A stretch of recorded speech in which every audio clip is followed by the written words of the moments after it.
राजस्थान में विधानसभा चुनावों को लेकर 25 नवंबर को मतदान हुआ। अब सभी 3 दिसंबर का बेसब्री से इंतजार कर रहे हैं, क्योंकि इस दिन प्रदेश में चुनाव लड़ रहे तकरीबन 1850 उम्मीदवारों के भाग्य का फैसला होगा।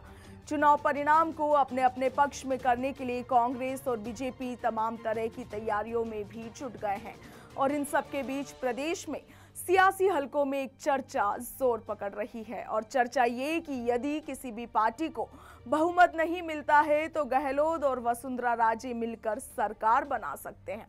जी हां, मतदान के बाद से सियासी गलियारों में इस तरह की अटकलें अपने चरम पर है और इसे लेकर सबके अपने अपने विचार भी है। अंदाजा लगाया जा रहा है कि अशोक गहलोत की ओर से चुनाव लड़ रहे बागी उम्मीदवार मौका पड़ने पर वसुंधरा राजे के लिए खुलकर सामने आ सकते हैं और ठीक इसी तरह वसुंधरा राजे के लोग मौका पड़ने पर अशोक गहलोत की मदद कर सकते हैं। आपको बता दें कि 2018 में भी करीब 12 निर्दलीय प्रत्याशियों ने जीत हासिल की थी और उस समय सरकार बनाने के लिए कांग्रेस को मात्र एक विधायक की जरूरत थी और इस वक्त निर्दलीयों ने महत्वपूर्ण भूमिका निभाई थी।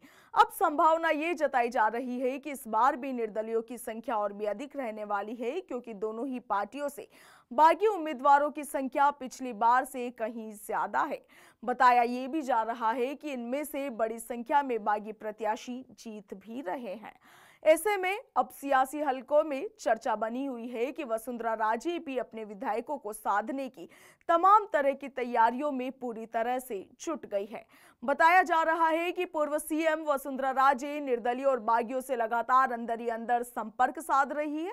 आपको बता दें कि भाजपा में बागी नेताओं की संख्या 32 है, तो वहीं कांग्रेस में 22 बागी नेता अंतिम समय तक चुनावी मैदान में डटे थे। ऐसे में बीजेपी से पूर्व मुख्यमंत्री वसुंधरा राजे भी कई निर्दलियों को अपने पक्ष में करने के लिए गेम प्लान बना रही है। राजस्थान विधानसभा चुनाव 2018 को लेकर कहा जाता है कि 2018 के चुनावों में अशोक गहलोत की चाल कामयाब हुई थी और वो चाल ये कि गहलोत ने कांग्रेस के करीब 1.5 दर्जन बागियों को चुनावी मैदान में उतारा था, क्योंकि गहलोत उनकी जीत को लेकर पूरी तरह से आश्वस्त थे।